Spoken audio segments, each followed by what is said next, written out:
just starting to know what I'm doing. I could be angry and gritty.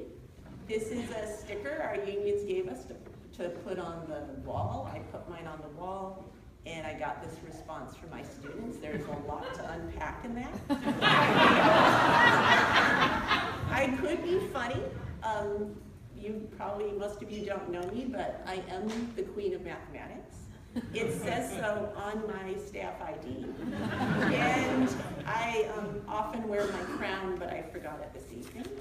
I could be funny and gritty. This is a meme my students made for me. I was teaching rotational symmetry and calculus, and again, that solid revolution. And you always bring in the drill and always wear safety goggles. I could be just gritty. This is the third day of school. I'm just getting to know my students' faces, and I'm required to administer this and get that and learn that about them. Student assessment, we can talk about that. I could share you photos of what our school looked like the day after Donald Trump was elected president. Most students left the school. This is a scene right out my classroom. We don't have time for you to read all those signs, but I wish you could read them all. I could do a whole slideshow on this. But none of these ideas seemed like the right theme, and so I thought about the two best parts of our job are our students and the mathematics together. And so let's look at young people doing mathematics. This is after the school walkout, when the kids are trickling back to school. My wonderful student teacher, Nicole Polo, asked the kids, what do you want to do? And they said, let's do some hard math at the board. I'm going to talk about our definition building. I learned from Mike Sarah that we don't need to hand students definitions. They can build them themselves and craft them in the classroom. This is 5th period math 1.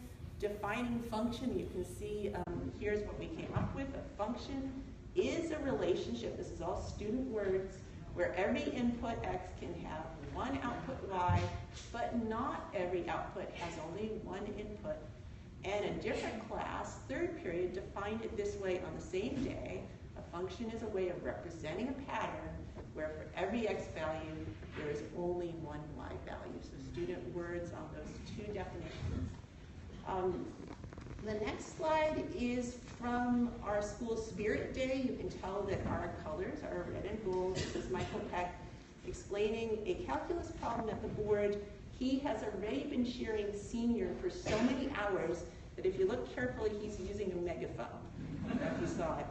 This is Juan showing another calculus problem at the board. We had already differentiated cosecant previously, but you will see at the bottom, if you look carefully, he does it again just for fun.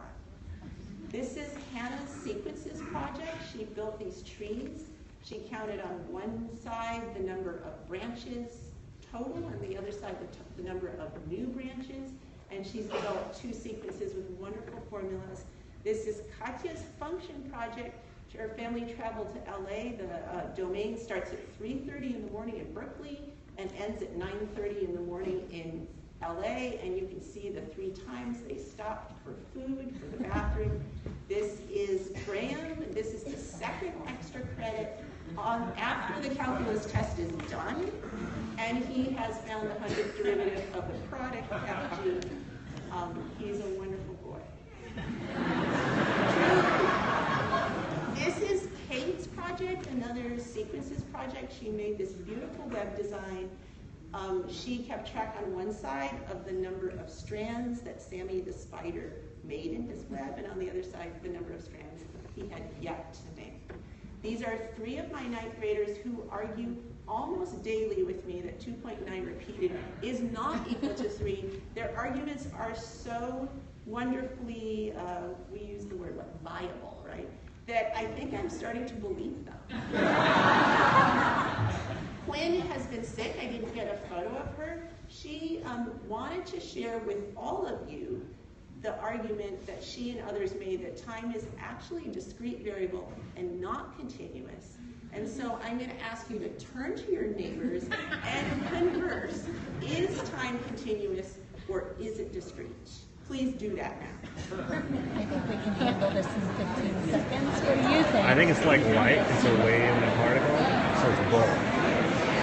gonna go with both for this one. Maybe it's continuous, but we can only measure it discretely. Oh. That's a pretty good answer.